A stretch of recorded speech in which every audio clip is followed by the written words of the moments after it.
And sitting here talking today is tough. It's just so bad. They did it so bad.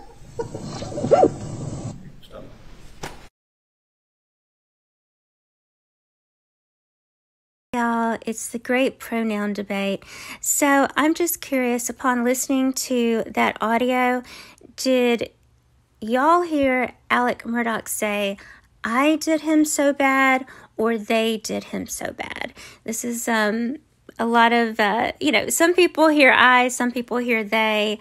I will say this, and if you're not following the trial, this is pertaining to Alec Murdaugh, who allegedly killed his wife and son. And this was taken from his second interview with the police, or maybe SLED. So here's the thing. I heard they. When I first listened to it, I did hear I, but I put my headphones down. I listened to it about 20 times, and I heard they.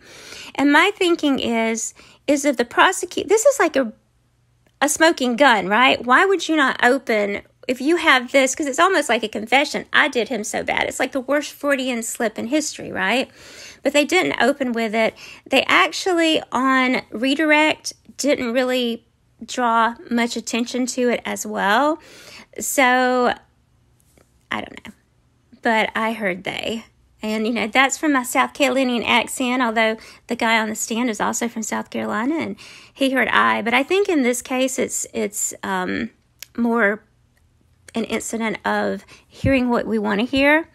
I do think that there's been so much media exposure on this case that people are kind of going into it. Hopefully the jury isn't, with bias, right? And thinking this guy, he's done some terrible things. He swindled people out of a bunch of money. There's his housekeeper died under suspicious circumstances.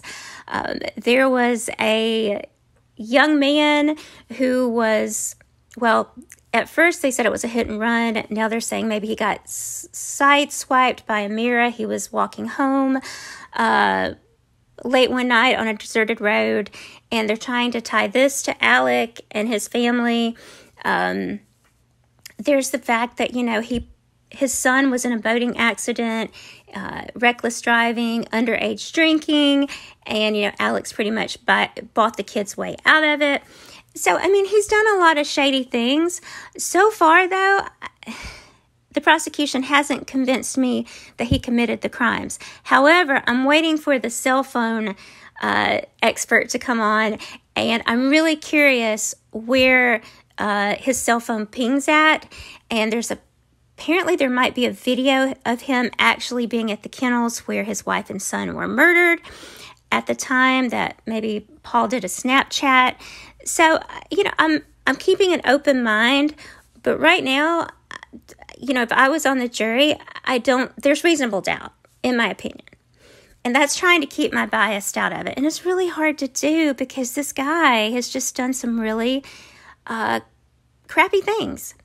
And it doesn't help, too, that there's rumors circulating that his wife had talked to a divorce attorney. That's not been confirmed. There's, no lawyer has come forth and said, this happened.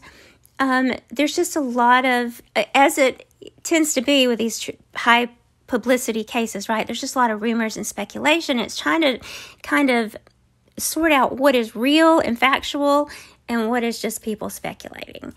So it's a very interesting trial. I don't think that enough focus is placed on the victims. I would like to know more about Maggie and her life. Paul has been portrayed a certain way in the media. I'm sure that, this kid did have some good in him. None of us are all good or bad, rarely, right? But it kind of gets lost, as it does in these cases sometimes, right? All the focus is on the defendant, and we forget about the victims. And it's very important that we remember that 2 people lost their lives in a very horrific way. Anyway, so what do y'all think? Did y'all hear they or I? Until next time, be well.